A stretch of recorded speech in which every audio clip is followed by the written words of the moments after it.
काले मकान का रहस्य। कुछ साल बाद अयान, नील, समीरा और करण की उस रात के बाद से जिंदगी सामान्य नहीं रही। हालांकि काला मकान खत्म हो गया था, लेकिन वे हमेशा महसूस करते थे कि कुछ अनजान ताकतें उन्हें देख रही हैं। एक रात अयान अपने कमरे में बैठा हुआ था, तभी उसकी मेज पर एक ठंडी हवा का झोंका आया और उसने देखा कि ग्रंथ का वही जला हुआ पन्ना जो उसने फेंक दिया था, अब उसकी मेज पर था। पन्ने पर लाल रंग से लिखा था, तुमने मेरा घर नष्ट किया, लेकिन मैं अब तुम्हारे घर आ चुका हूँ। अयान का खून जम गया। वह समझ गया कि शैतानी बल पूरी तरह खत्म नहीं हुआ।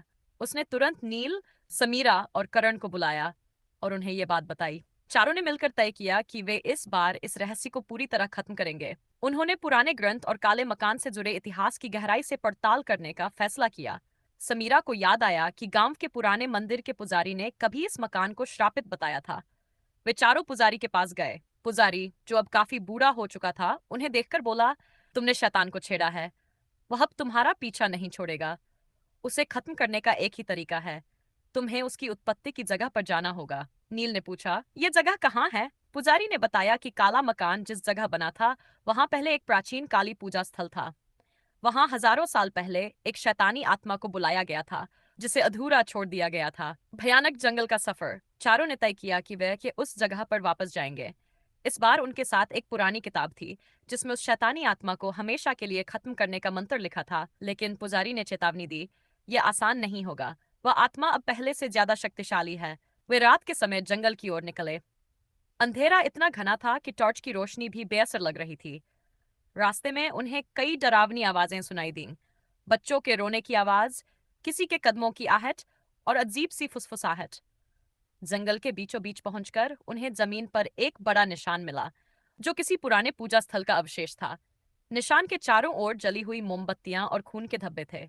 शैतान का प्रकट होना। जैसे ही समीरा ने मंत्र पढ़ना शुरू किया, हवा अचानक तेज हो गई। चारों तरफ धुआं फैलने लगा और वे अपने शरीर पर अदृश्य हाथों का दबाव महसूस करने लगे। तभी एक विशाल परछाई उनके सामने प्रकट हुई। यह वही शैतानी बल था जिसने रॉय परिवार और काले मकान को तबाह किया था। उसने गूंजती हुई आवाज में कहा, तुम मुझे खत्म करने आए हो, लेकिन क्या तुम अपनी आत्माओं की कीमत चुका सकते हो? अयान ने हिम्मत जुटाकर कहा, तू अब किसी को नुकसान नहीं पहुंचा सकता। आज तेरा अंत होगा। समीरा ने मंत्र पढ़ना जारी रखा और नील और करण ने एक गोल घेरा बनाया, जैसा पुजारी ने निर्देश दिया था। लेकिन शैतान ने समीरा पर हमला कर दिया। समीरा हवा में उठ गई और उसकी आंखें सफेद हो गई। अयान ने समीरा को बचाने के लिए अपनी टॉर्च उठाई और शैतान पर फेंक दी। इस दौरान करण ने समीरा की जगह मंत्र पढ़ना शुरू कर दिया। शैतान अब कमजोर पड़ने लगा था, लेकिन उसने करण पर हमला कर दिया। नील ने महसूस किया कि शैतान को हराने के लिए किसी को अपनी जान देनी होगी। उसने बिना कुछ कहे खुद को शैतानी बल के घेरे में फेंक दिया। जैसे ही उसने ये बलिदान दिया,